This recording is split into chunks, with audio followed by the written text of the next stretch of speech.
Χαίρομαι σήμερα που με την ευκαιρία αυτή της έκδοσης του βιβλίου ποίησης της Όλγας Καροπούλου, Μαθήματα Ανάγνωσης, έχουμε μαζευτεί εδώ φίλοι και γνωστοί και συγγενείς για να χαρούμε όλοι μαζί. Πραγματικά μου κάνει τρομερή εντύπωση που όπου και να κοιτάξω μέσα σε αυτό το πανέμορφο μαγαζί και το πολύ ωραίο χώρο. Όπου και να κοιτάξω βλέπω φίλους και γνωστούς αγαπημένους. Θα ξεκινήσουμε αμέσως. Ξεκινώντας, θέλω να σας πω, θα πω ότι η Όλγα Καροπούλου σπούδασε ελληνική φιλολογία στην Αθήνα, στο ΕΚΠΑ, και γερμανική φιλολογία και μετάφραση στη Γερμανία, όπου εργάστηκε ως μεταφράστρια και καθηγήτρια ελληνικής γλώσσας στο γλωσσικό κέντρο του Πανεπιστημίου του Στουτγκάρτης. Είναι επίσης κάτοχος μεταπτυχιακού τίτλου σπουδών του Πανεπιστημίου Ιωαννίνων στη διαπολιτισμική εκπαίδευση. Στην Αθήνα εργάζεται ως φιλόλογος ελληνικής και γερμανικής γλώσσας. Ασχολείται συστηματικά με την ποίηση τα τελευταία 10 χρόνια και τα ποίηματά της έχουν δημοσιευτεί σε λογοτεχνικά περιοδικά και σε μία ανθολογία. Αυτή είναι η πρώτη της ποιητική συλλογή. Ο Σωτήρης Γουνελάς ποιητής, συγγραφέας, έχει γράψει ποίηση και δοκίμιο φιλοσοφίας και ιδεολογίας, ενώ για χρόνια επιμελήθηκε την έκδοση του περιοδικού Σύναξη. Τα δύο τελευταία του βιβλία είναι, πρώτον, «Το τέλος του ανθρώπου» ή «Η παραμόρφωσή του» από τις εκδόσεις Αρμός και «Η εισαγωγή στην ανθολόγηση» και το έργο του Νικηφόρου Βρετάκου, εκδόσεις του Συνοπούλιου Ιδρύματος. Η Ειρήνη Ζαμάνη είναι εκπαιδευτικός στη δευτεροβάθμια εκπαίδευση με ειδίκευση στη φιλοσοφία και την ιστορία. Έχει συμμετάσχει σε συλλογικούς τόμους ποίησης για το 2021, καθώς και σε e-book με θεματική τον πόλεμο και την ειρήνη. Κάποια ποίηματα δημοσιεύτηκαν στο ενοριακό περιοδικό Αρχαγγέλων Λόγος, ενώ άλλα τα μοιράζεται σε διαδικτυακούς φιλόξενους τόπους. ΠΕΘ, ποιητές που αγάπησα και άλλες μικρές και μεγάλες ιστορίες λόγου, πεζοδρομίες. Η Μαρία Κάτσενου είναι φιλόλογος και ηθοποιός. Είναι μέλος της θεατρικής ομάδας ΝΑΜΑ της Ελένης Σκότη και έχει παίξει σε πολλές αξιόλογες παραστάσεις. Τα δύο τελευταία χρόνια πρωταγωνίστησε στο διαφορετικό έργο του Μάριο Ποντίκα, «Ο Γάμος», και παρουσιάστηκε με μεγάλη επιτυχία για δεύτερη συνεχή χρονιά στο θέατρο Επικολονό.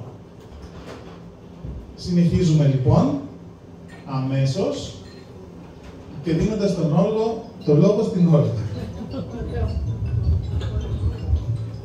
Λοιπόν, σας καλωσορίζω και εγώ με τη σειρά μου σε αυτή τη βραδιά και σας ευχαριστώ που με τιμήσατε με την παρουσία σας. Βλέπω εδώ αγαπητά πρόσωπα που ήρθατε για να ακούσετε αυτή την κατάθεση ψυχής που κάνω μέσα από αυτή την ποιητική συλλογή. Χρειάστηκαν πολλά χρόνια να πάρω την απόφαση και να προχωρήσω σε αυτή την έκδοση και τελικά το έκανα μετά από παρότρινση από φίλους, αλλά και με τη σκέψη ότι ίσως η διαδρομή που περιγράφεται εδώ μπορεί να αφορά και άλλους. Γιατί γενικά είμαι της εσωστρέφειας, όσοι με ξέρετε. Ξέρετε ότι γράφω χρόνια και πολλοί από εσάς έχετε διαβάσει τα ποίηματά μου, μάλιστα με ενθαρρύνατε επίμονα κατά καιρούς για την έκδοση αυτή. Οφείλω ένα μεγάλο ευχαριστώ στο Σάββα για την ασίγαστη στήριξή του όλα αυτά τα χρόνια και την ενθάρρυνση. Την όθηση, τη μεγάλη όθηση μου την έδωσε η συνάδελφός μου η Ρεγκίνα, μεγάλο οικονόμου, που της χρωστά ένα πολύ μεγάλο ευχαριστώ, που με έβαλε να μαζέψω τα ποίηματα που ήταν ατάκτως ερημένα, πάνω από 200, δεν βρίσκα αρχή και τέλος, και επειδή ήταν από τους πρώτους παραλήπτες των ποίηματων και αναγνώστρια, μου έλεγε πρέπει οπωσδήποτε να ξεκινήσεις με μια έκδοση. Της χρωστά ένα πολύ μεγάλο ευχαριστώ της Ρεγκίνας. Και στην άλλη φίλη μου, τη ζωγράφο και ποιήτρια Μελίτα Αντωνιάδου, που δεν είναι σήμερα εδώ γιατί λείπει στο εξωτερικό, η οποία και αυτή με τη σειρά της με ενθάρρυνε πάρα πολύ για αυτή την έκδοση. Ήταν δύο σπροξήματα που έπρεπε κάποιος να τα κάνει για να προχωρήσω. Η ποίηση στη ζωή μου προέκυψε από μια εσωτερική ανάγκη να καταγράψω σκέψεις, στοχασμούς και συναισθήματα που μάζεψα στο διάβα της ζωής μου, από τους διάφορους χώρους όπου πέρασα, από τα πολλά διαβάσματά μου και βεβαίως από τους τόπους και τους ανθρώπους που γνώρισα. Όλες αυτές οι καταγραφές και το ψυχικό υλικό που συνέλεξα μέσα στα χρόνια, ήρθε πλέον ο καιρός να βγει έξω και να πάρει σχήμα και μορφή, να αποκτήσει κλήρος το φως της μέρας, όπως λέει ένα από τα ποίηματα. Μέσα από αυτά τα ποίηματα, με μια συνειρμική ροή, στοχάζομαι για τον χρόνο, τη μνήμη, τη φθορά, την απουσία, την αναζήτηση νοήματος, τον Θεό και το επέκεινα. Η ποιητική αυτή συλλογή ονομάζεται Μαθήματα Ανάγνωσης, τίτλος παραπεμπτικός στο επάγγελμά μου ως καθηγήτριας, χωρίς να έχει κανένα στόχο διδακτισμού, περιγράφει τη δική μου ανάγνωση του κόσμου, το πώς εγώ αντιλαμβάνομαι και αναγιγνώσκω τον κόσμο. Είναι μια πορεία, είναι οδηπορία επικοινωνίας με τη γνώση, τη βαθύτερη όραση, τη μνήμη και την ψυχή. Μια κίνηση από έξω προς τα μέσα, στην εσωτερική εστία. Ένα ταξίδι αυτογνωσίας που οδηγεί στον άγνωστο εαυτό, τα κίνητρα, την προαίρεση, τη βαθύτερη θέληση και τελικά στον ίδιο το Θεό. Τα 44 αυτά ποίηματα που επιλέχθηκαν δειγματοληπτικά από ένα μεγάλο αριθμό ποίηματων αποτελούν εσωτερικές καταγραφές από βιώματα και εσωτερική ανατένιση. Είναι μια ειχνηλασία νοήματος με βακτηρία τις μικρές ή μεγάλες φανερώσεις μιας άλλης πραγματικότητας μέσα στα ορώμενα και τα δρόμενα της κάθε μέρας. Τα ποίηματα είναι έμετρα για να φανερώνουν τον παλμό της δημιουργίας, τον ασίγαστο ρυθμό της φύσης και του ανθρώπου, αλλά και για να μπορούν να αναγνωστούν και μουσικά. Τα ποίηματα αυτά αποτελούν το απόσταγμα από τις καθημερινές διαδρομές, τις εντροχιασμένες στον αγώνα της ζωής, στον οποίο όλοι, λίγο ως πολύ, είμαστε αχθοφόροι. Και όταν λέω εντροχιασμένες καθημερινές διαδρομές, είναι κυριολεξία, εφόσον πολλά από αυτά γράφτηκαν πάνω σε τροχούς. Συγκεκριμένα στο λεωφορείο 040, πηγαίνοντας κάθε μέρα στη δουλειά μου. Το δε παράξενο ήταν ότι η συγκεκριμένη λεωφοριακή γραμμή ανακηρύχθηκε λεωφορείο ποίησης στα πλαίσια της δράσης ποίηση και μετακίνηση, ποιητικές αναγνώσεις στη γραμμή 040 Πειραιά Σύνταγμα το 2018. Είναι ένα παράδοξο, ένα από τα παράδοξα της ζωής. Δεν είχα ιδέα για όλο αυτό. Η ανάγνωση του κόσμου συνιστά και χαρτογράφηση του κόσμου. Δημιουργεί το ζωτικό χώρο του καθενός, εκεί που στεγάζει την ύπαρξή του, τους στόχους και τα όνειρά του. Ο τρόπος συνιστά τόπο κατά τον Χάιντεγκερ και ο καθένας μας ζει σε διαφορετικό τόπο. Η ζωή προσφέρει τα υλικά για να πλάσεις τα δικά σου προσωπικά μοναδικά τοπία, που είναι φτιαγμένα στα μέτρα της ψυχής σου, στα χρώματα και τη μορφή που βλέπουν τα μάτια σου, στο ρυθμό που πάλεται η ύπαρξή σου. Κόσμοι που αποτελούν τον κόσμο σου και περιμένουν να τους αναγνωρίσεις και να τους αναγνώσεις, που φανερώνουν την εσωτερική διαδρομή και περιπέτεια της ψυχής στον νόστο για τη μέσα πατρίδα. Όλα είναι ανάγνωση. Ξεκινάς από τις επιφάνειες των πραγμάτων, τις κοιτάζεις και τις ψηλαφείς όπως ένα μικρό παιδί που μαθαίνει τον κόσμο γύρω του. Χαίρεσαι με την ομορφιά, λυπάσαι με την ασχήμια, τρομάζεις με την απειλή του κακού, ξαφνιάσαι με το απρόοπτο, οργίζεσαι με το άδικο και έτσι μαθαίνεις να κινείσαι διαβάζοντας τον κόσμο, που στην αρχή είναι απλός και μονοδιάστατος, περιχαρακωμένος σε αδρές γραμμές με όρια ξεκάθαρα και απλά. Η επιφάνεια των πραγμάτων είναι ο χώρος της δράσης και της εμπειρίας, των μικρών και μεγάλων στιγμών σου. Εκεί στεγάζεις την ύπαρξη και τις σχέσεις σου. Αλλά όπως λέει και ο αγαπημένος μου ποιητής Ράινα Μαρία Ρίλκε, μην αφήνεις τον εαυτό σου να παραπλανηθεί από τις επιφάνειες των πραγμάτων. Αυτό αποτυπώνει και το εξώφυλλο αυτού του βιβλίου. Είναι η επιφάνεια ενός τοπίου που παρουσιάζεται σε αδρές ξεκάθαρες γραμμές και φωτίζεται από ένα λαμπρό υπερβατικό φως που οδηγεί σε μια βαθύτερη ανάγνωση του κόσμου πίσω και πέρα από το προφανές. Περνάμε ανυποψίαστοι πάνω στην επιφάνεια της ζωής, μένουμε στις γραμματοσυρές των φαινομένων, όπως αναφέρει ένα ποίημα, χωρίς να κοιτάξουμε κάτω από την επιφάνεια, μέσα από κάποιες ρογμές φωτός που μας δείχνουν μια άλλη πραγματικότητα. Και έρχονται στιγμές που η ζωή με τις ανατροπές και τις αναταράξεις της σε ξυπνά σε μια βαθύτερη ανάγνωση όσων σε περιβάλλουν.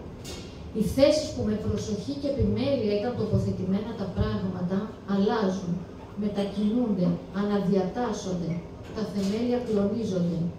Σχέσεις, ιδέες, πεποιθήσεις, γνώσεις, πληροφορίες, συνάψεις νοημάτων και ινών, φραγμέντα σκέψεων και αισθημάτων που είχαν χαράξει βαθιές αυλακές στο νου και την ψυχή, δρόμοι που έγιναν οι οικίες της ζωής σου διαδρομές, αλλάζουν, ρευστοποιούνται, στόχοι ζωής διαψεύδονται. Μέσα από τη διάψευση όμως, καλείσαι να μην λυπηθείς που βρήκες φτωχική την ηθάκη της προσδοκίας σου, αλλά να την ασπαστείς για τον γλυκό του νόστου της κρασί και να αναζητήσεις μια άλλη νηθάκη, που η καρδιά σου η πολυμήχανη θα βρει, που λέει κάπου ένα ποίημα. Και ψάχνεις και αρχίζεις να βλέπεις πιο πλατιά και πιο βαθιά. Μέσα από το ρηχό και το χιλιοϊπωμένο ορθώνεται το ανίποτο και ανεξερεύνητο και εντοπίζεις νήξεις ενός άλλου κόσμου που είναι εκεί μπροστά στα μάτια σου και σε περιμένει να τον ανακαλύψεις για να αναδυθείς στην επιφάνεια. Σημάδια που αλλού θερμένα φανερώνουν ότι το εφήμερο συνυφαίνεται με το αιώνιο και υπερβατικό, που είναι έξω από τη λογική του κόσμου τούτου και τη φυσική αντίληψη των πραγμάτων. Μια άλλη πραγματικότητα που είναι εκεί άγρυπνη και εσόκλειστη μέσα σε αυτή, αναδύεται φανερώνοντας την απανταχού παρουσία της. Η μυστική φανέρωση του άειλου σου στέλνει σινιάλα μέσα από το στενό συγχρονισμό της ύλης. Μια λεπτή άβρα αέρος κάποτε διαπερνάει τη ζωή σου και νιώθεις ότι αγγίζεις έστω για λίγο, φευγαλέα, αυτό που αχνοφέγει κάτω από την επιφάνεια.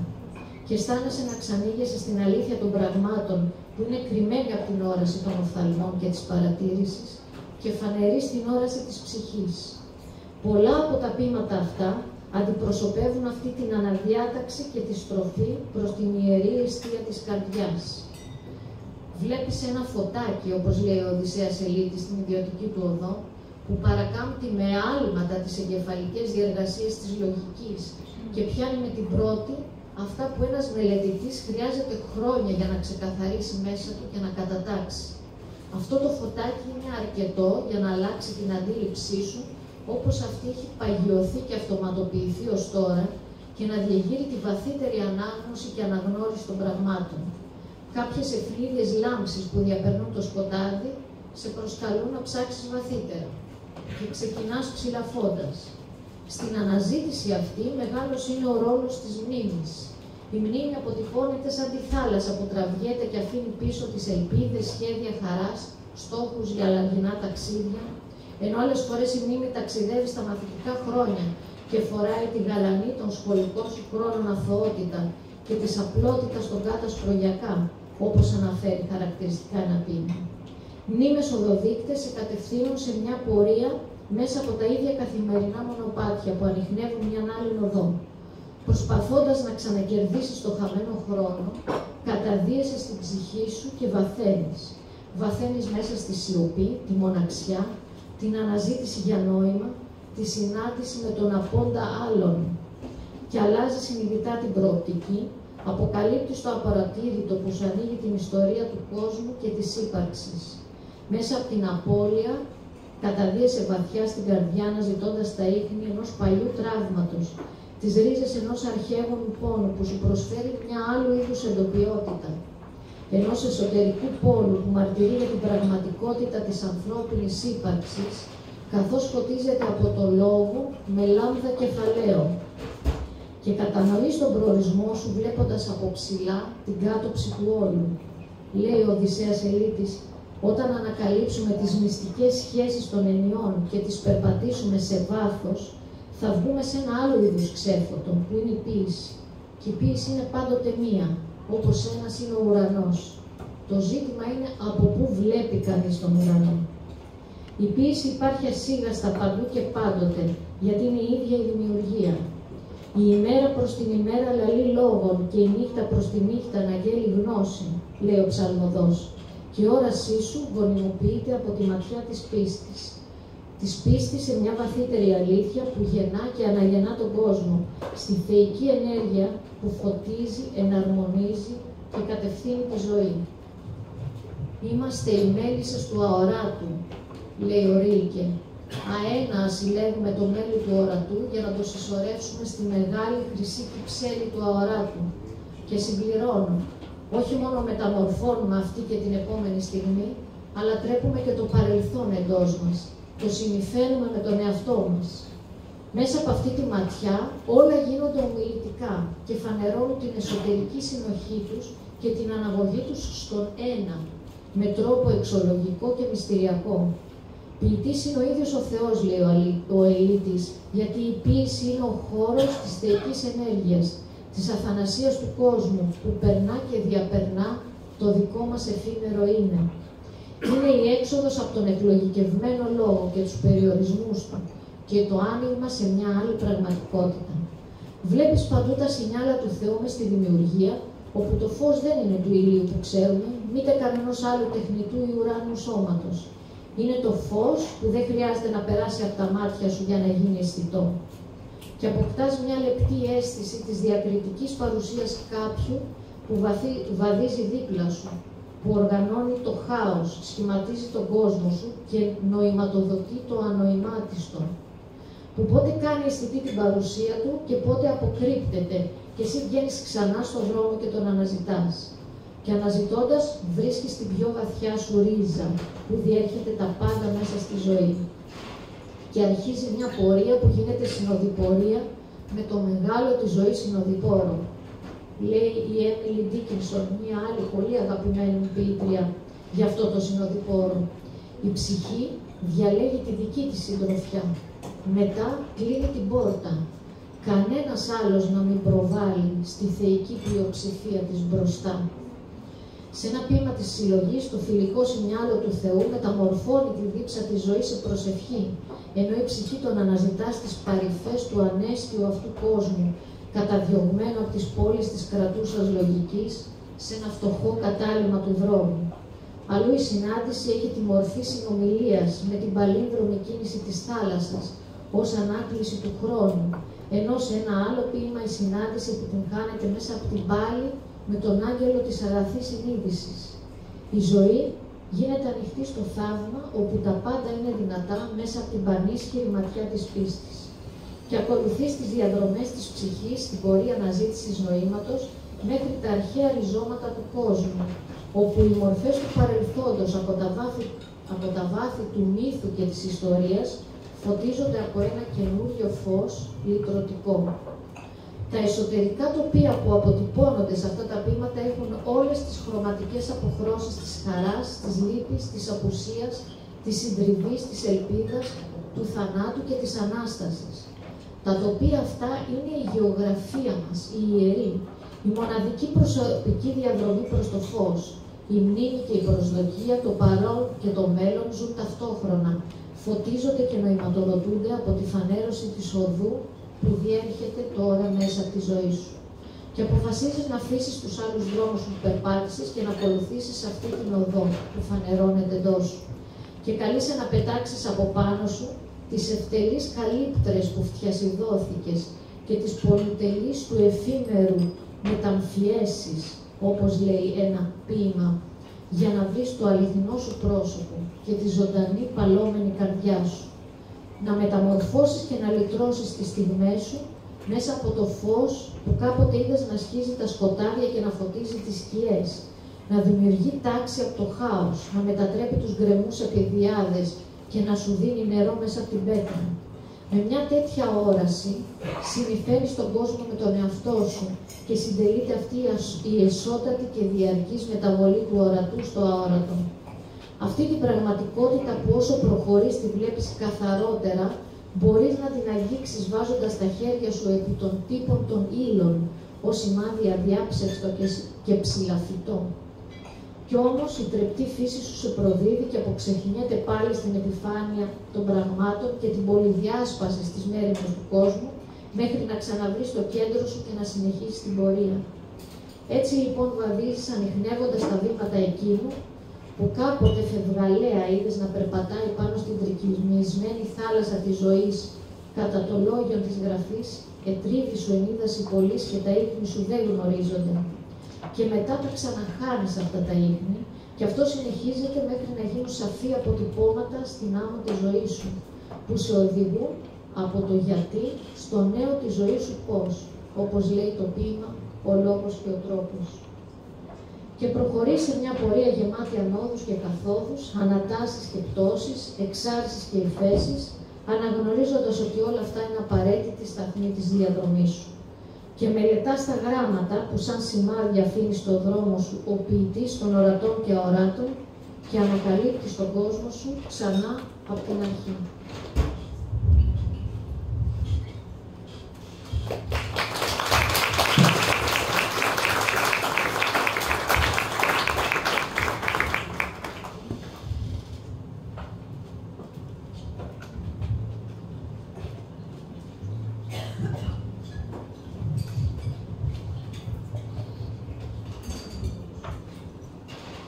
Η οδός.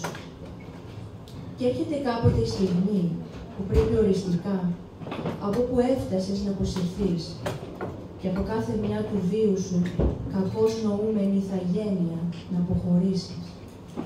Από το χώμα που στηρίζονται τα πόδια σου, αυτό που σου έδωσε εδώ ταυτότητα, προορισμό και δρόμο να βαδίσεις. Από τις σχέσεις που εγκατέστησες τις μέρες σου και έγιναν σιδηρά δεσμά και χρόνιες εξαρτήσεις. Από τις χήμερες που την καρδιά σου στήθωσαν, κλέβοντας πάντα τη χαρά πριν αξιωθείς να την κρατήσεις. Από τις θάλασσες των πόθων σου, που δεν σου πρόσφεραν μια απάνεμη, μικρή ακρογιαλιά για να κουμπίσεις. Από την ατέλειωτη βουή των λογισμών, που έδιναν σχήμα στις αισθήσεις σου και χάραζαν ζωής βηματισμό και στέρεες πεποιθήσεις.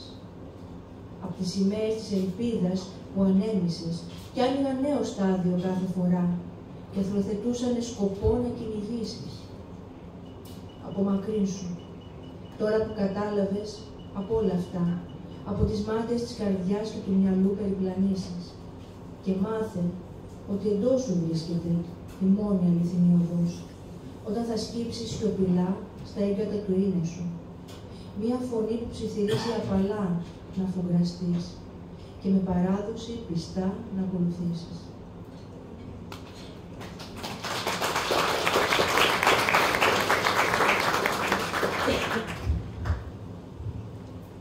Αυθαιρεσία. Όλη τη νύχτα με βασάνιζε ένα όνειρο επίμονο, που ορκιζόταν ότι είναι αληθινό και απαιτούσε από του ύπνου την αχλή να βγει, κλήρος το φως της μέρας να αποκτήσει.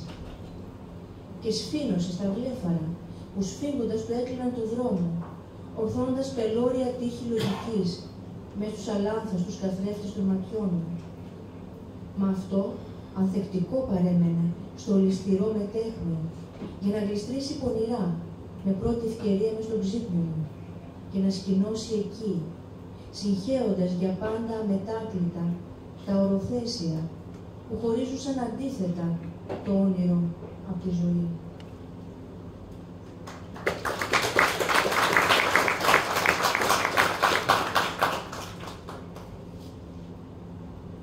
Άμποτη. Τραβιέται η θάλασσα και αφήνει πίσω της βότσαλα, φύκια και κοχύλια. Μ' όλα μαζί τα μυστικά που αφουγκράστηκαν στα βάθη της, ελπίδες, σχέδια χαράς, στόχους για λαργινά ταξίδια, όνειρα που λυκνίστηκαν σε πλοία άφταστων σταθμών, πόθη που σάλπαραν για ουτοπίες, που ανέμιζαν μαντήλια μέσα σε βόλους, γυάλινους, χρωματιστούς των παιδικών μας χρόνων μακρινά παιχνίδια, που τους παρέσυρε της λησμονιάς η θάλασσα, σαν σάρωσε με ένα μεγάλο κύμα την εποχή της τρυφερής μας αθωότητας, αφήνοντας τη γεύση του ανεκπλήρωτου στα χείλη.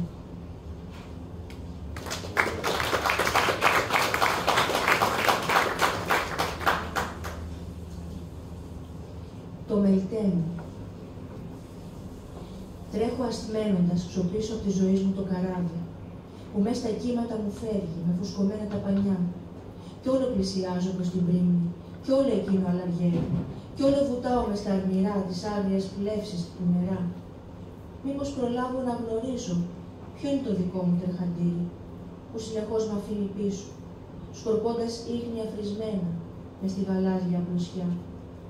Να καμαρώσω έστω για λίγο για τις προσπάθειες στο χατήρι, το ακριβό πλεούμενό μου, που χάσα κάποτε από λάθος, όταν μου πήρε το τιμόνι του ταξιδιού του ξενιασιά.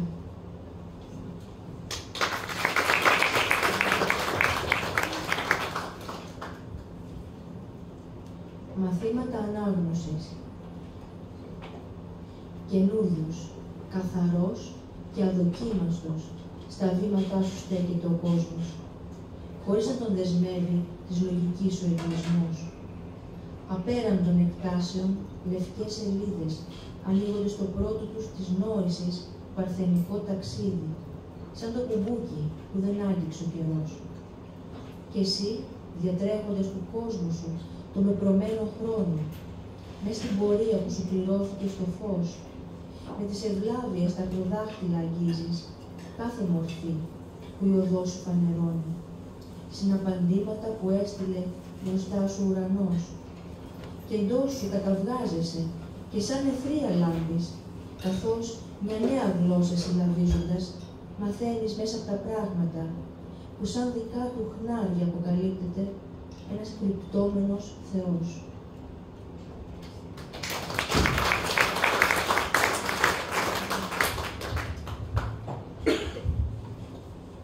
Ο Σωτήρης Βουνελάς τώρα που σχολιάζει.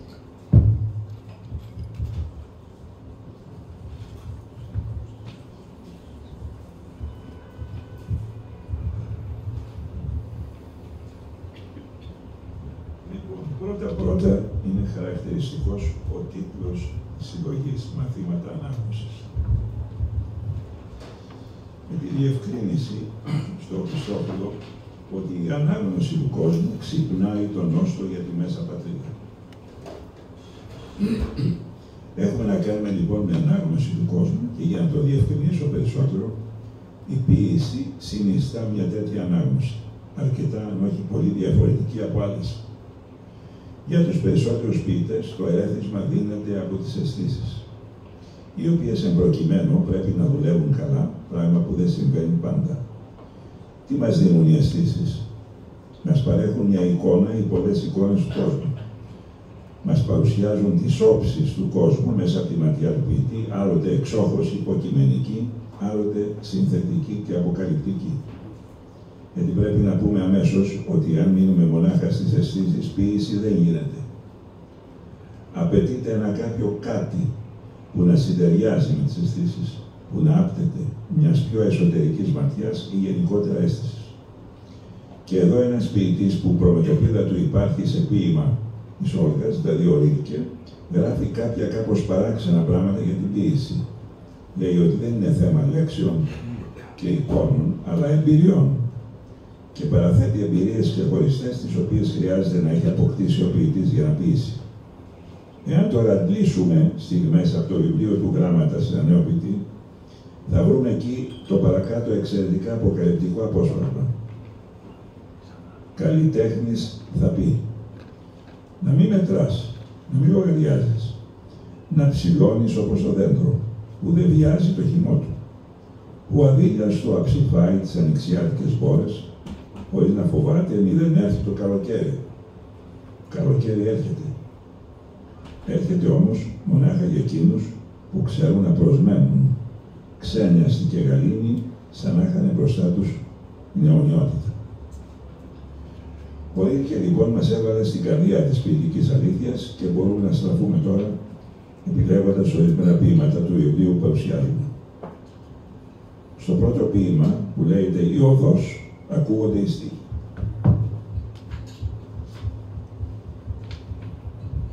Και έρχεται κάποτε η στιγμή που πρέπει οριστικά, από που έφτασες να αποσυρθείς και από καθεμιά του βίου σου κακώς νοούμενη ηθαγένεια να αποχωρήσεις. Η ποιήτρια καλεί τον εαυτό της σε μια έξοδο. Μια έξοδο από δρόμους, αισθήματα, επιθυμίες, σκέψεις, προσδοκίες που είχε ως τώρα και που φαίνεται να βγήκαν μάταιες της καρδιάς και του μυαλού περιπλανήσεις. Και τι προτείνει? Μάθε ότι εδώ σου βρίσκεται η μόνη αληθινή οδός.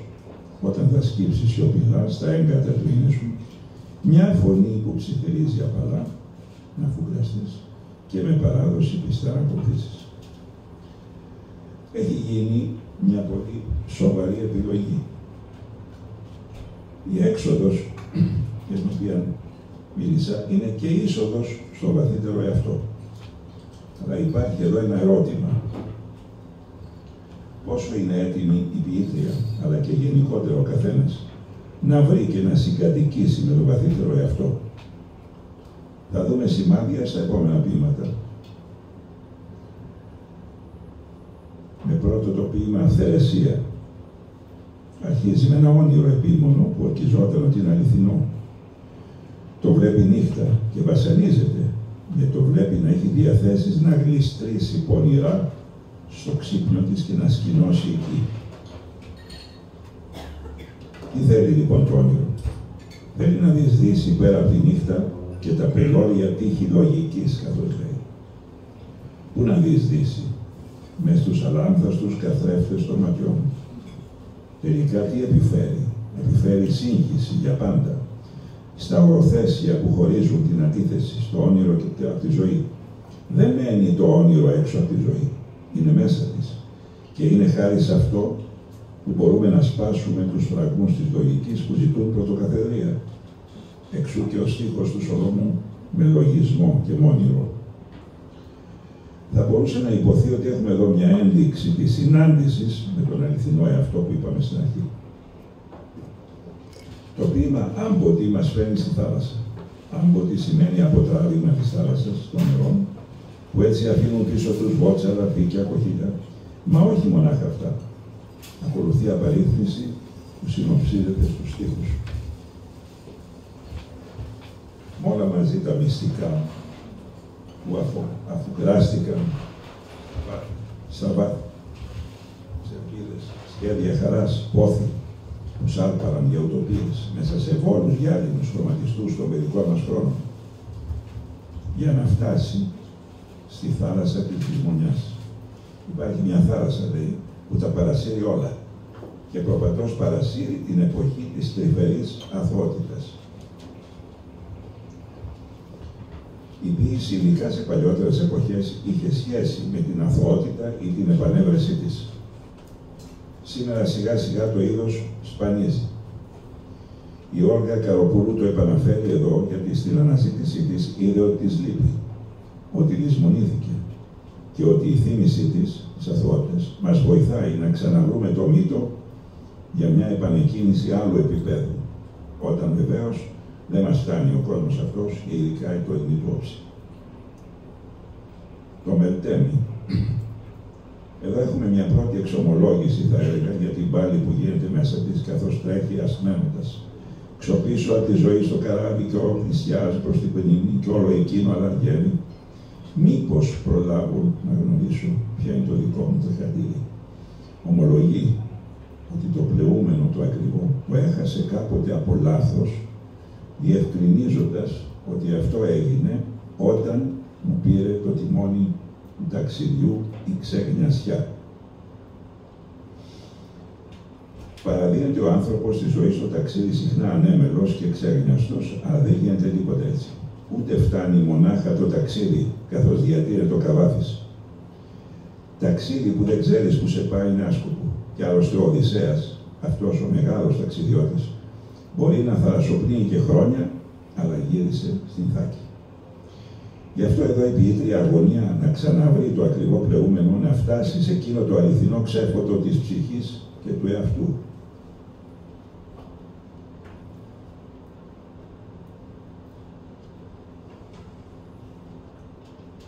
Αναλογίες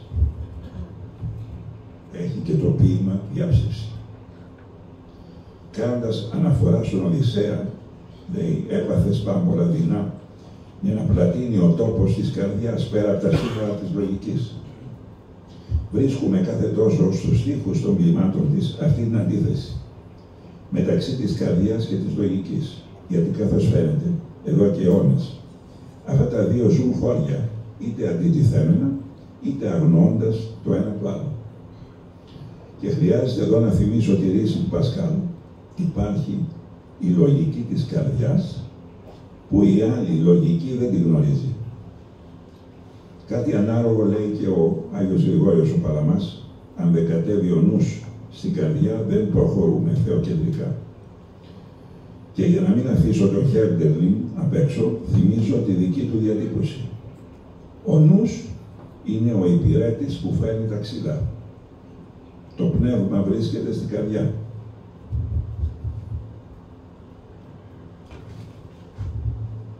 Φτάνω τώρα στο ποίημα «Μαθήματα ανάγνωσης», από όπου και ο τίτλος συλλογής. Εδώ η ποιήτρια κάνει ένα άλμα. Αρχίζοντας, ονομάζει τον κόσμο καινούριο, καθαρό και αδοκίμαστο. Να στέκει στα βήματά της, χωρίς να τον δεσμεύει της λογικής ο εγκλισμός. Να πάρει η λογική στη μέση. Το ποίημα αυτό θέλει ιδιαίτερη προσοχή, γιατί πέρα από τον εξομολογητικό χαρακτήρα, η ποιήτρια ζωγραφίζει μια κατάσταση ευλάβειας, μια πνευματική αιθρία που στέλνει ο ουρανός, καθώς γράφει, που την οδηγεί να συλλαβήσει μια νέα γλώσσα, έτσι που να δει τα πράγματα του κόσμου σαν τα χνάρια ενός κρυπτόμενου Θεού, γράφει. Γιατί βέβαια ο Θεός είναι κρυπτόμενος και αόρατος, ανεξάρτητα από τη σάρκωσή του.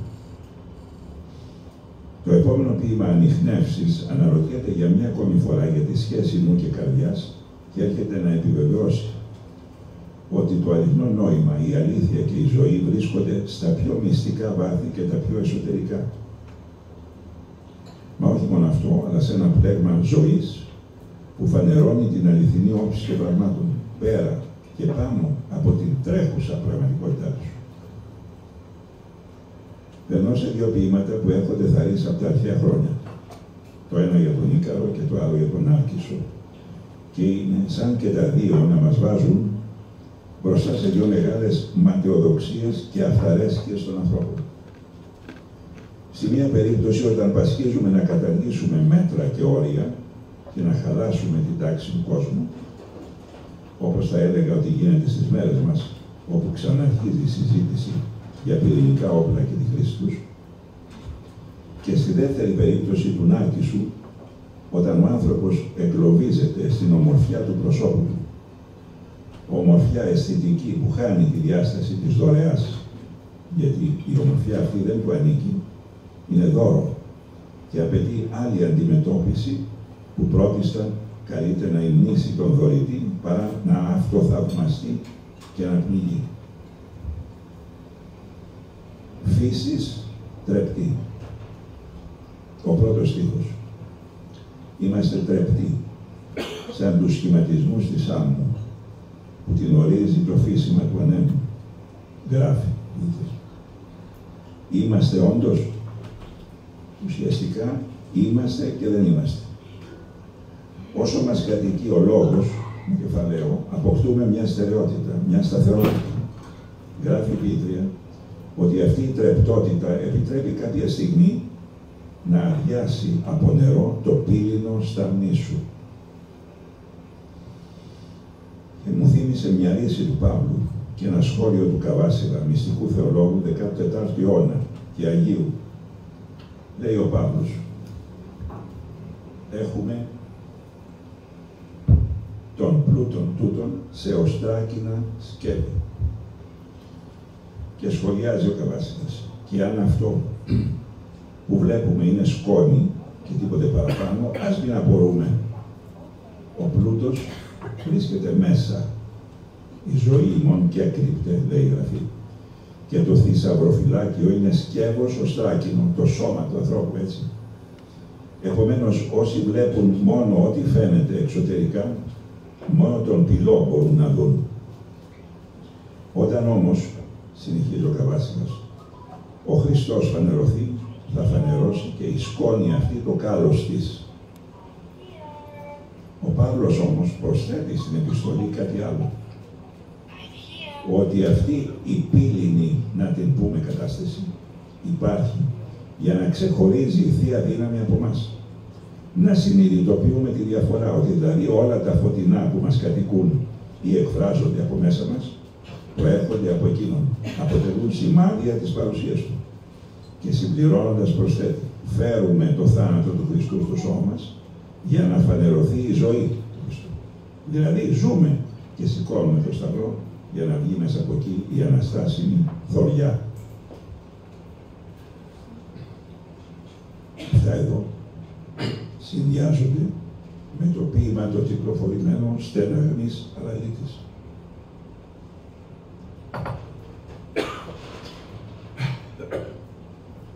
Ακούγεται στο ποίημα η λέξη προσευχή και ο στίχος η πρώτη ανατολή του κόσμου. Οι αλάλητοι στεναγμοί έχουν σχέση με το καρδιακό άνθρωπο, να το πω έτσι, και σμίγουν με το στίχο με συντριβής δάκρυα πολύτιμα. Εδώ θα μου επιτρέψετε να πω ότι πρέπει να επανέλθουμε στα δάκρυα, γιατί μάλλον καταδιώχθηκαν από τους εκοφαντικούς ρυθμούς των διασκεδάσεων της μοντέρνας ζωής. Μια μυστήρια σιωπή πρέπει να απλωθεί, σαν αυτή που κάθε τόσο μνημονεύει η ποιήτρια, για να αφουγκραστούμε αυτά τα σπουδαία μυστικά που δεν ακούμε και δεν νιώθουμε. Ορισμένα από αυτά τα ακούει ο προφήτης στο ομώνυμο ποίημα. Στίχοι. Σε βράχο μυστικό ακουμπισμένος, άκουγα τον αέρα της ερήμου. Μυριάδες ήχους ως εδώ να φέρνει, πλήθος φωνές. Για να πει πιο κάτω. Τα χέρια μου σε προσευχή υψώνουν, στη γη μας να φανεί το θαύμα. Να ανοίξουν ευλογία ζεάκια μέσα από τα βάθη της ερήμου. Μπορεί τότε να έρθουμε πιο κοντά στην εικόνα με την οποία τελειώνει το ποίημα, μεταθέτοντας τον κόρακα από την αρχαία μυθολογία στο προφητικό βίωμα, γράφοντας «Και εσύ με ένα μαύρο πουλί μαντατοφόρο του θανάτου, που κάποιου άλλου του τρώγε τα σπλάχνα στα βράχια πάνω του Καυκάσου, σε μένα τώρα φέρνεις το ψωμί μου». Έτσι η παράδοση για τον προφήτη Ηλία. Ωστόσο υπάρχει ένα ποίημα που λέγεται «Πέρα από τη σιωπή». Γυρνάμε εδώ σε αυτά που είπα στην αρχή για τον αληθινό εαυτό, γιατί ακούμε στίχους όπως «Μέσα σε τόπους μοναξιάς, απ' την καρδιά πρωτοειδωμένους, που μια εγκόσμια νομοτέλεια όρισε πάντοτε να είναι σφιχτά και ερμητικά κλειστή, μένεις καρτερικά κοιτώντας κάτι στα βάθη σου να λάμπει, που μόνο στο ψηλαφιτό σκοτάδι μπορεί ποτέ να ανοιχτευτεί, για μια ανάσταση που μέλει και στη δική σου παροικία κάποια στιγμή να εμφανιστεί». Χρειάζεται να συνδυαστούν αυτά τα λόγια με 2-3 στίχους από το πρώτο τελευταίο ποίημα με τίτλο «Το Αρχαιοφρέα», όπου ακούμε «Ένιωσες μια λεπτή άβρα, ως τον ακρότατο μύχο του είναι σου να πνέει». Να λοιπόν που συναντάει τον αληθινό εαυτό που δεν είναι δικός της, δεν της ανήκει, γιατί έρχεται από αλλού και το νιώθει σαν κάλεσμα και σαν πρόσωπο και σαν επιθυμία λυτρωμού. Να πω μια φράση για να τελειώσω για την ποιήτρια. Η ανθρώπινη πραγματικότητα δεν ισορροπεί, δεν αρμονίζεται, δεν ολοκληρώνεται χωρίς τη Θεία Πραγματικότητα και χωρίς εκείνη την εσωτερική αίσθηση ζωής που αποκαλύπτει το βάθος της. Ευχαριστώ πολύ.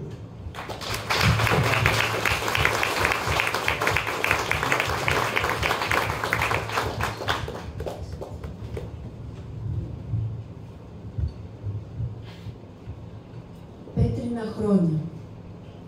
Υπάρχει ένας δρόμος που ανοίγεις κάθε μέρα, σκάβοντας χωρίς τέλος σε έδαφος πετρώδες, που έφτιαξε ο χρόνος από παλιές προσχώσεις, αποθυμένων κόσμων και ονείρων του ουρανών, εκβολές από ποτάμια που κύλησαν στην κήτη, πόνο, καημούς και δάκρυα, ειζήματα ονείρων, και αδιέξοδων ευχών.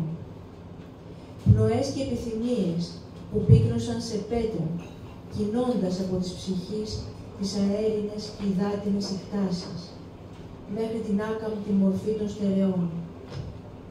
Η ευλίγιστη ζωηρή σου περιέργεια πέτρωσε σε ομπόδι βράχο, η ευστροφία σου σαν κίνητο βουνό, η φαντασία σου στοιχιώθηκε στο χώμα και η πόθη σου σε κοφτερό γκρεμό. Κοιτάσματα σπουδαία που ένας κακός χρησμός για πάντα απολύθωσε σε αιώνια ακινησία, της άκρας εγκατάλειψης, μνήματα και μνημεία.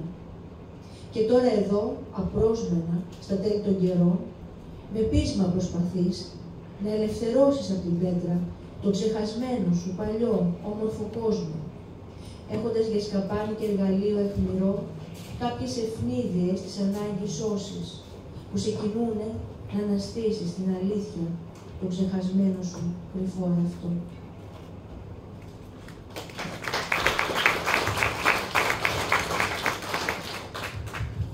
Νάρκισσος. Πόσο αυτάρισκα κοιτάς τους πόθους σου, στη λίμνη της ψυχής που ησυχάζει. Και στον καθρέφτη της προβάλλει μια μορφή που την καρδιά σου διαπερνά και στη δική σου μοιάζει. Και αντανακλά μες στο υδάτινο στερέωμα όλα τα άστρα του ουρανού μαζί με το δικό σου.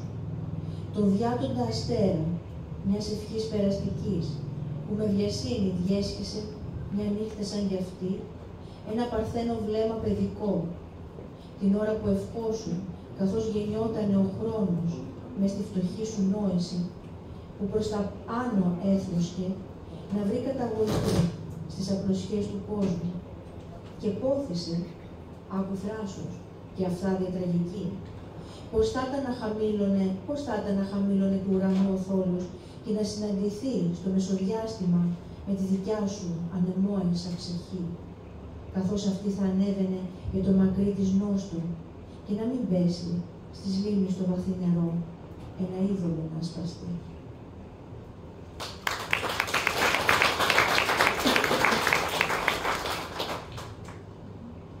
Απέτηση ζωής. Θα χρωματίσω με κατάφαση τις μέρες μου. Στο δέος του άγνωστου θα φυθώ. Θα εγκαταστήσω στην ελπίδα ένα πάντοτε και μες στη δίνη της ζωής θα αναλωθώ. Ένα άστρο θα επιτάξω για τις νύχτες μου. Μια άνοιξη κρυφή για το χειμώνα, σαν μια ζεστή καρδιά που μες στο κρύο πάλεται, το φούριο της αγάπης τραγουδώντας. Στο φόβο της στρατιές θα διταχτώ.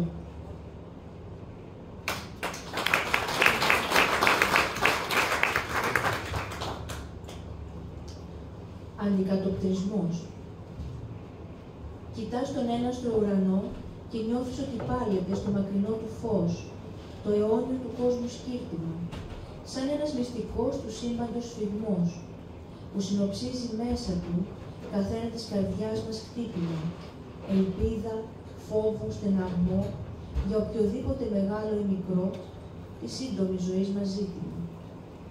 Και εξασφαλίζει τον αέναο ρυθμό, που στέλνει ο άπειρος Θεός, ενώ διαλέγεται με μας σε κάποιο κώδικα κρυφό, που ξεκλειδώνει απλόχερα τα αρικά του μυστικά, όταν νοήσεις ταπεινά ότι του κόσμου ο παλμός μιλάει τη γλώσσα της καρδιάς.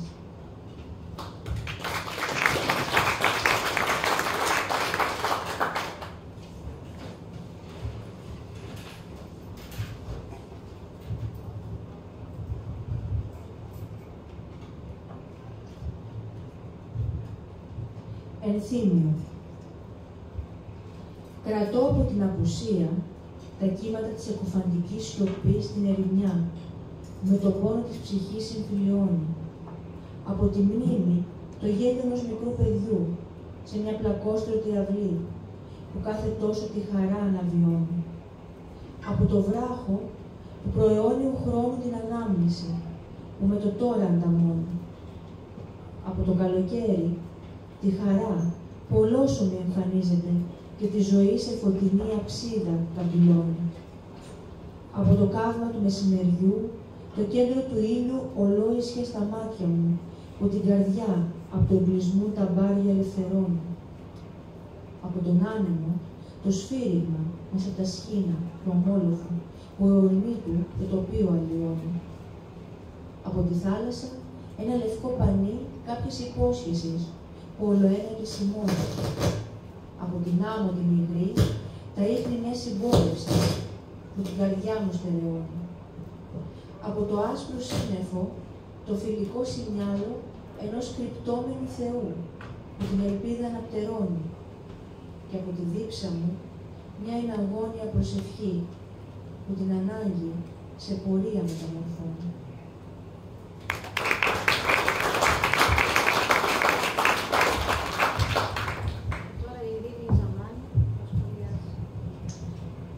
Η φίλη, συνάδελφος και συνοδηγόρος Όλγα μου έδωσε τη χαρά να γνωρίσω την ποίησή της κάποια χρόνια πίσω, πριν καν εκδώσει τη συλλογή της.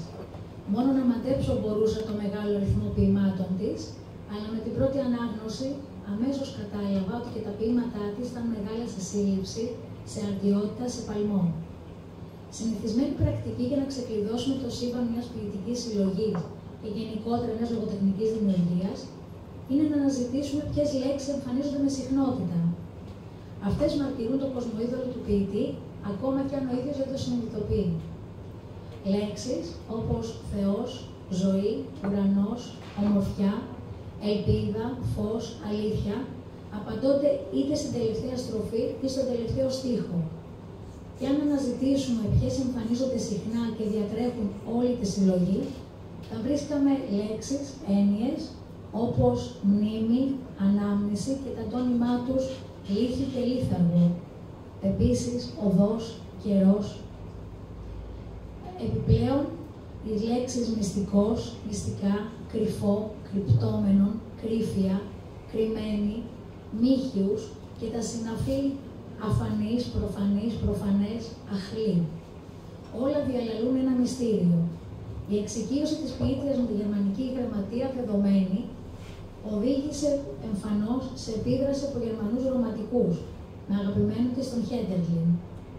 Ρομαντισμός και μυστικισμός αλλιώτικος, φιλτραρισμένος από το προσωπικό βίωμα της αναζήτησης και εμβολιασμένος από το ελληνικό και ορθόδοξο κοίταγμα έσω και έξω. Μία έννοια όμως κυριαρχεί με την παρουσία της. Νόστος, επιστροφή. Είναι η έννοια που φανερώνει τη ματιά της Όλγας Καροπούλου περισσότερο από όλες. Η επίγνωση ενός άλλοτε, το γλυκό γρατζούνισμα μιας απώλειας, όχι τελεσίδικης, ενός καλέσματος να γυρίσουμε στις πηγές της ύπαρξής μας. Η ανάμνηση στρέφει τα μάτια της ψυχής εκεί που ανήκει. Συχνά πυκνά στους στίχους δηλώνεται το τραύμα, η βαθιά πληγή. Τα νιώθει και πονά, τα νιώθει και πλαντάζει. Δεν τη χωρά το τώρα, δεν τη χωρά ο στίχος. Και είναι η μορφή των στίχων με τους οπάλληλους διασκελισμούς, δηλαδή το άπλωμα του νοήματος σε περισσότερους από ένα στίχο για να ολοκληρωθεί, που μαρτυρούν μια πάλουσα ψυχή. Με αυτούς τους διασκελισμούς κατορθώνει χωρίς να ασθμένει κάτι δύσκολο, κορύφωση και ταυτόχρονα σβήσιμο, απόσυρση του εγώ, θρίαμβο της αλήθειας και του φωτός. Αυτό το θρίαμβο το διαλαλεί ταπεινά, μια συνείδηση που ξέρει που να δώσει τα σκύπτρα. Αυτή είναι και η ειδοποιώς διαφορά. Οι πτήσεις του πνεύματος υπηρετούν κάτι περισσότερο από τη δεξιότητα της ποιήτριας. Είναι ψηλάθισμα του ποιητή, εκείνον δείχνουν. Φιλολογικά ή μορφικά κυριαρχούν λοιπόν οι διασκελισμοί, αλλά και το υπερβατό σχήμα, καθώς και τα δίπολα των πολλών αντιθέσεων. Ο κόσμος με τα φαινόμενα και τις επιφάνειες των πραγμάτων, το φανερό και το κρυπτόμενο, όνειρο ζωή, καρδιά λογική, αιώνιο, χωικό. Δεν μπορώ να μη σχολιάσω, επίσης, τη χρήση β' προσώπου, η οποία μου θυμίζει τον Όμηρο και την ξεχωριστή τιμή που επιφύλασε σε ξεχωριστούς ήρωες, διακόπτοντας την αφήγηση σε γάμα ενικό στο έπος και διαλεγόμενος νοερό μαζί τους. Αυτή η απεύθυνση, αποστροφή, κρύβει συμπόνια για την κοινή ανθρώπινη μοίρα. Κρύβει εγκύτητα στο βίωμα και κοινή προσδοκία. Να σταθούμε σε λίγα ποίηματα συνοπτικά. Ίσως. Μοντέρνα η απόδοση του σύγχρονου ανθρώπου. Ξεκινά με υπαρξιακή κατάσταση και πάλι οδηγεί σε μια αναγωγή. Δικαιώνει την αμφιβολία που αφήνει μια σχισμή στο όνειρο και μετακινείται από τις βεβαιότητες, από τις απολυτότητες και τα παγιωμένα σχήματα. Με ένα ίσως απελευθερώνεται. Πέτρινα χρόνια. Δεν έχει αυταπάτες. Ο χρόνος σωρεύει ειζήματα, αλλοιώνει, αλωτριώνει, κάνει αγνώριστο τον εαυτό. Και όταν ανακαλύψουμε τον εγκλωβισμό μας, γράφει η Πίτρια, που έφτιαξε ο χρόνος από παλιές προσχώσεις αποθυμένων κόσμων και ονείρων και ουρανών, τότε γινόμαστε αρχαιολόγοι του εαυτού μας και αποδιόμαστε με πείσμα και πάθος να φέρουμε στο φως αυτό που ήμασταν, αυτό που αφήσαμε να ξεχαστεί.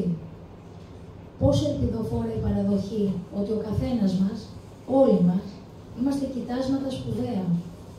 Έστω κι αν πετρώσαμε και εγκλωβιστήκαμε στη χωρικότητα που μοιάζει, αλλά δεν είναι αμετακίνητη.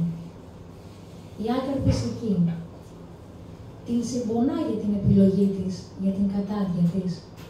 Η Όλγα Καροπούλου κάνει πράξη το καρδία και ομένη περπάσεις της χτίσεως, καθώς προσωποποιεί και λυπάται ακόμα και το ατιμασμένο δέντρο.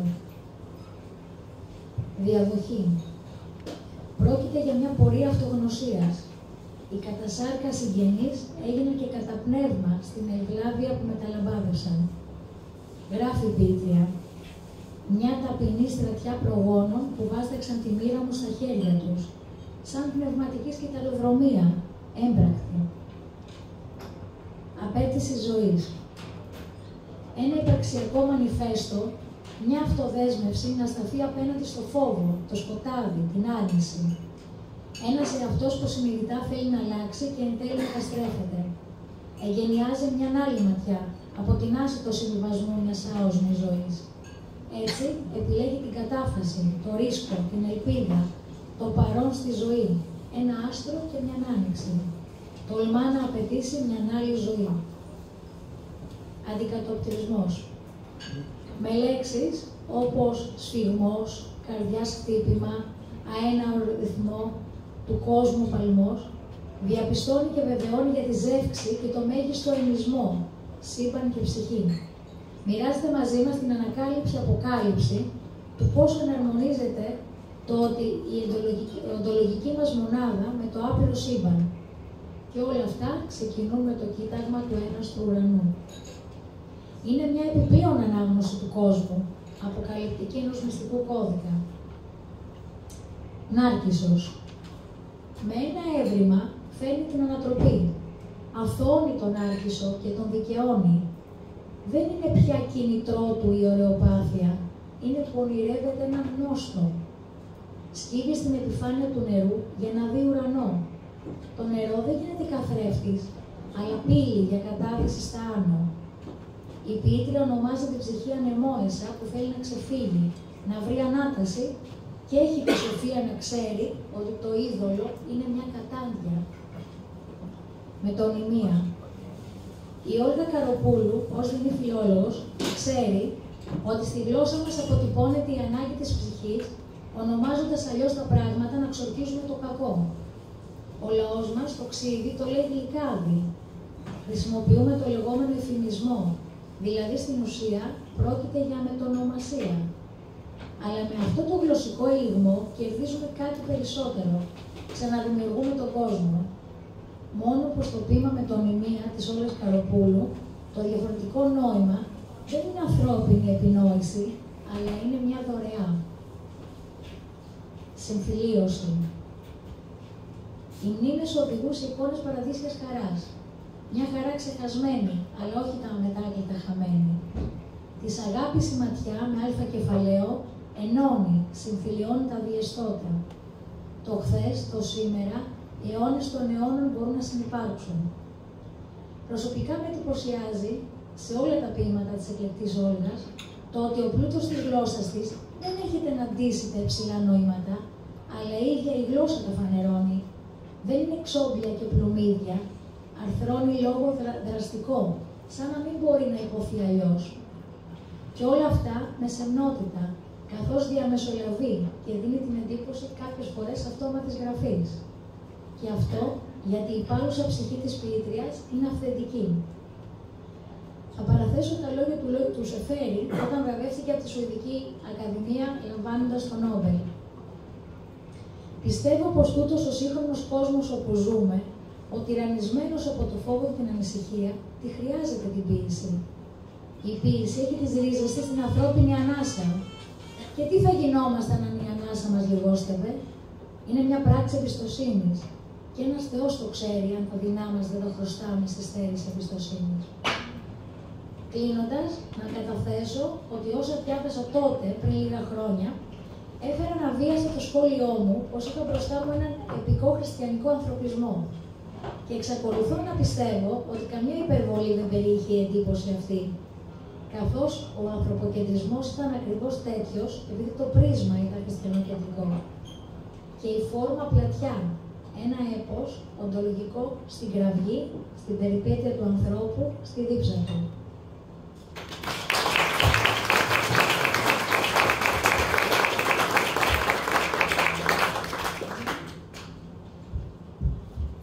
Και θα κλείσει η Μαρία Κάτσενου με την απαγγελία των τελευταίων ποίηματων που επέλεξε. Στεναγμής αλαλήτης. Σπάνιο παλίμψιστο, μυριάδων λέξεων η προσευχή, με εξαίσιες γραφές πολύτιμες που έρχονται από παλιά, από την πρώτη ανατολή του κόσμου. Μια κυβωτό σωτήρια, με λόγια που διασώθηκαν από τα ναυάγια των καιρών, με στεναγμούς αλάλητους που ανέβασε η καρδιά στον ουρανό, στην πλεύση την αέναη του χρόνου. Όχημα ιερό, πανάριστο, επιπτερίγων χερουβίμ, σκυρτήματα ακριβά, λαχτάρας, πόθου και καημών, που βρήκαν την ποθούμενη κατάπαυση μπροστά στο κράσπεδο του θρόνου. Όταν οι φιάλες της ψυχής, με συντριβής δάκρυα πολύτιμα, άνοιξαν δρόμο να φανεί η ωραιότητα της γης, σε συζυγία μυστική, ουράνια, μέσα από την Άγια κλίμακα του πόνου.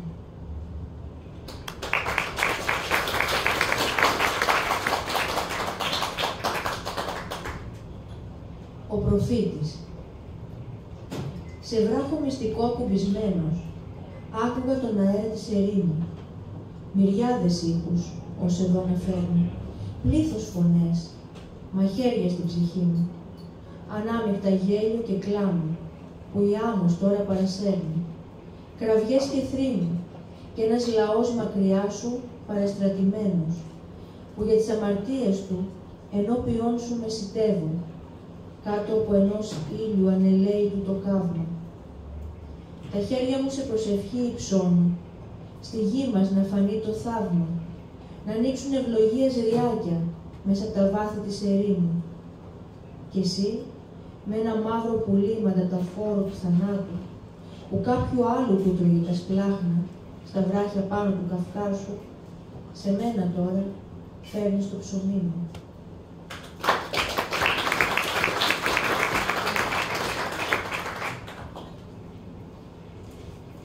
Πέρα από τη σιωπή,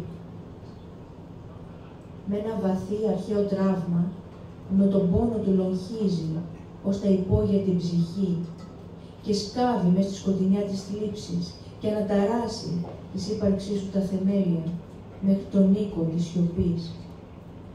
Μέσα σε τόπους μοναξιάς, από την καρδιά πρωτοειδωμένους, που μια εγκόσμια νομοτέλεια όρισε πάντοτε να είναι σφιχτά και ερμητικά κλειστή.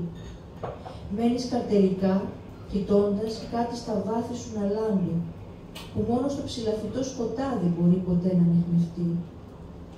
Κι είναι ίσως ένας άγγελος ελπίδας, για μια ανάσταση που μέλει και στη δική σου παροικία κάποια στιγμή να εμφανιστεί.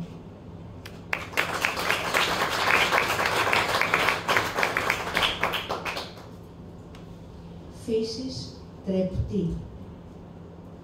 Είμαστε τρεπτοί, σαν τους σχηματισμούς της άμμου, που την ορίζει το φύσιμα του ανέμου. Πόσο γρήγορα η λύθη καταλαμβάνει τον τόπο της φανέρωσης και σαρώνει κάθε ίχνος που κρατούσε την παρουσία ζωντανή. Και τότε αδειάζει από νερό το πύληνο σταμνί σου. Και εκεί που έρεαν πηγές και έβλεπες να σου ανοίγονται οι πύλες του παραδείσου, στερεύεις πάλι και βαδίζεις σε τοπίο της ερήμου αφιλόξενου, στη μέση της αβύσσου.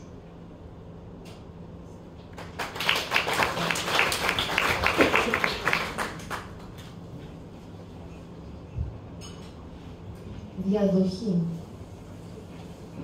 Αυτοί που φύγαν λείπουν τώρα περισσότερο και μένει το σκηνικό της σταύρωσης φτωχό, χωρίς το δάκρυ το πολύτιμο της μάνας μου, χωρίς λουλούδια από της καρδιάς της στον καρπό, χωρίς τη ζέση από τους ύμνους των γιαγιάδων μου, με το ψαλτήρι κρεμασμένο φυλαχτό, με μια καρδιά πονετική που της ανάγκη στο στρατή, σαν Κυριναίος ανέβαινε και έσταζε μύρο και χλωρό βασιλικό. Μια ταπεινή στρατιά προγόνων που βάσταξαν τη μοίρα μου στα χέρια τους και άνοιξαν μονοπάτι για να βρω εγώ, μέσα από τις ευλάβειάς τους τα πατήματα, τη θέση τη δική μου στη σκηνή της σταύρωσης και την πορεία προς τον ουρανό.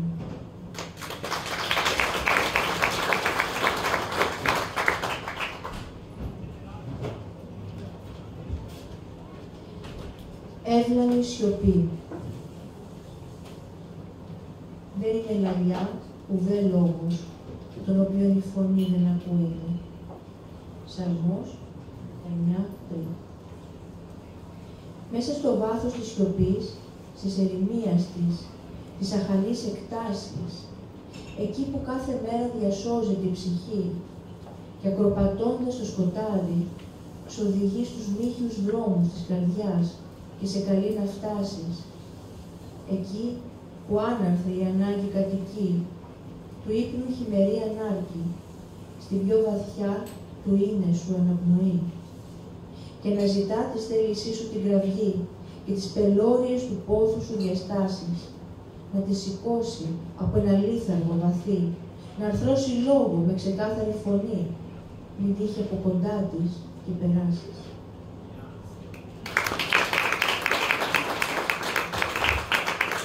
Αυτή ήταν η παρουσίαση που σας ετοιμάσαμε.